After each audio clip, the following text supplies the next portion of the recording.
One of the side effects of a low emission zone in Glasgow, one that I predicted, one that many people predicted, and one that has now come true, is that there are a lot fewer taxis. Taxis are not able to go into the low emission zone without applying huge amounts of fines.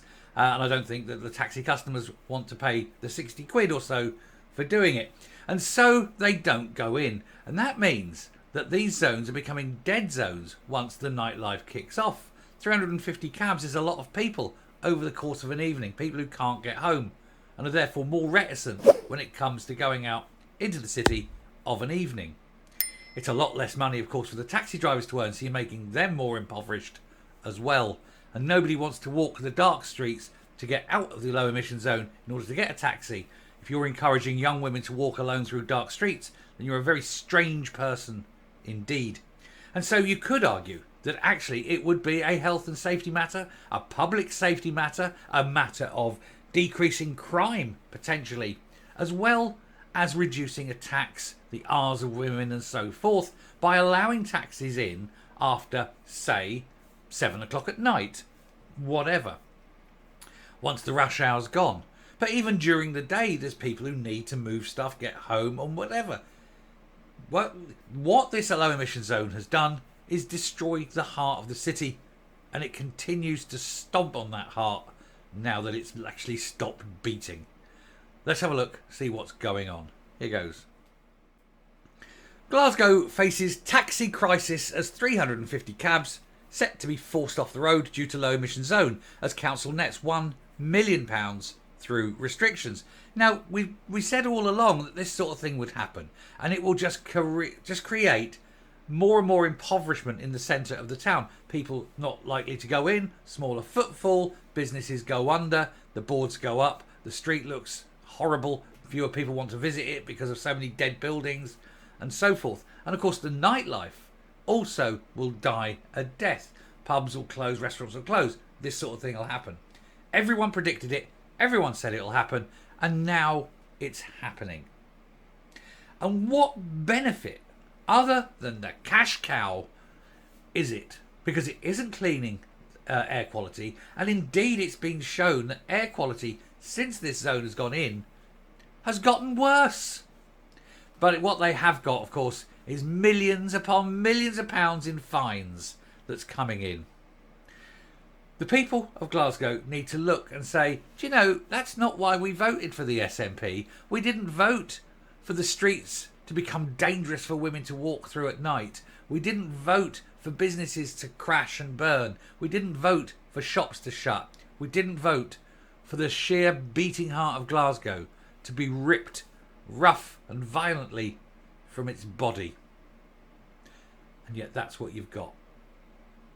Glasgow taxis have written to Glasgow Council and SNP leader Two Seats Susan Aitken to ask for a further amnesty for hundreds of taxi drivers who will be forced off the road next month.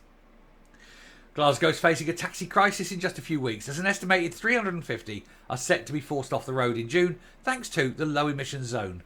Taxi drivers were handed a year-long exemption when the controversial restrictions were brought in last year to give them time to upgrade their vehicles so that they were compliant. But due to a lack of available upgrades and expertise, hundreds of black cabbies have been unable to do this. Now, those black cabs are incredibly expensive. I mean, hugely expensive.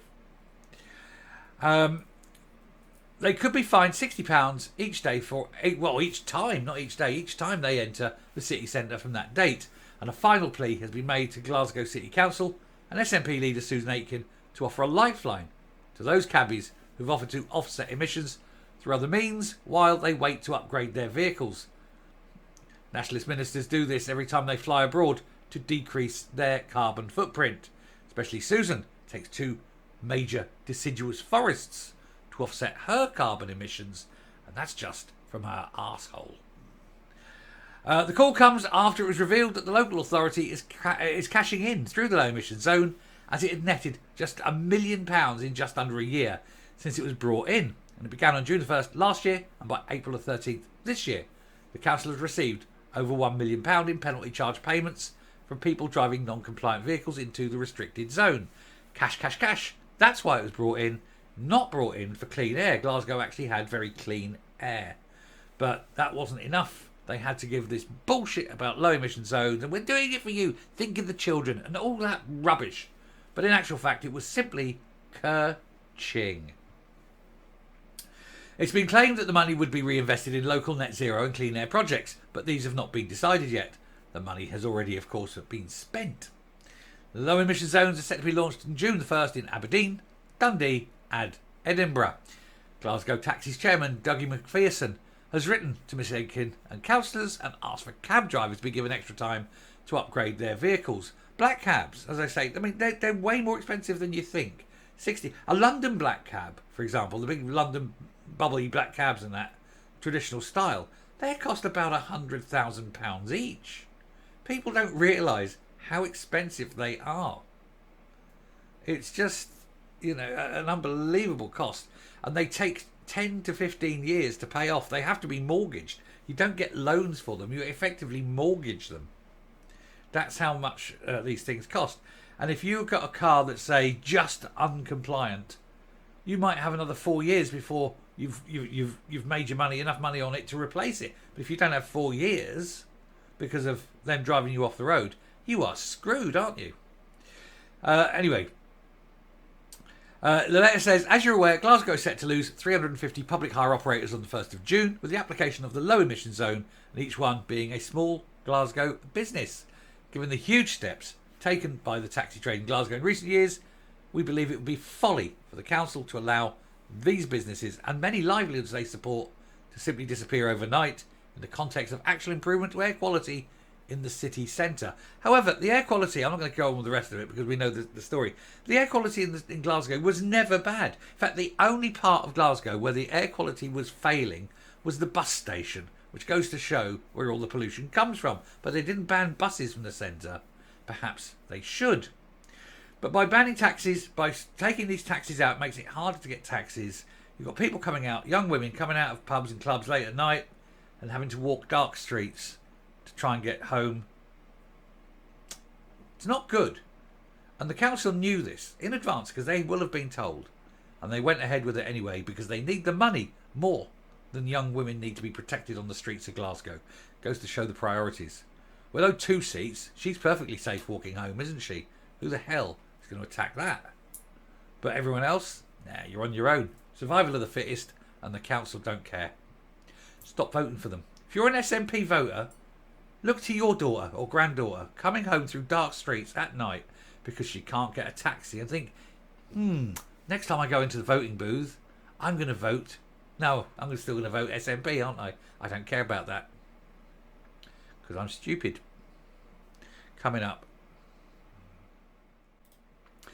For Glasgow City Council, it's obvious that money and raising that money for them to use is far more important than the safety of people or the continued growth of business in the city. They would rather see an industrial wasteland in the heart of Glasgow than give up the option of earning lots and lots of lovely money from all these cars breaking some pettifogging rule that should never have been brought in since the air quality was so good. Perhaps the people of Glasgow should vote a different way next time. Vote them out. Every time there's a by-election, vote them out until eventually old Two Seats has to go and find a job in the real world. Not that she could. Who on earth would employ that? Thank you very much for watching. Do please hit the subscribe button, ring the bell, leave a like, leave a comment, please share the video, and I will speak to you later. Bye.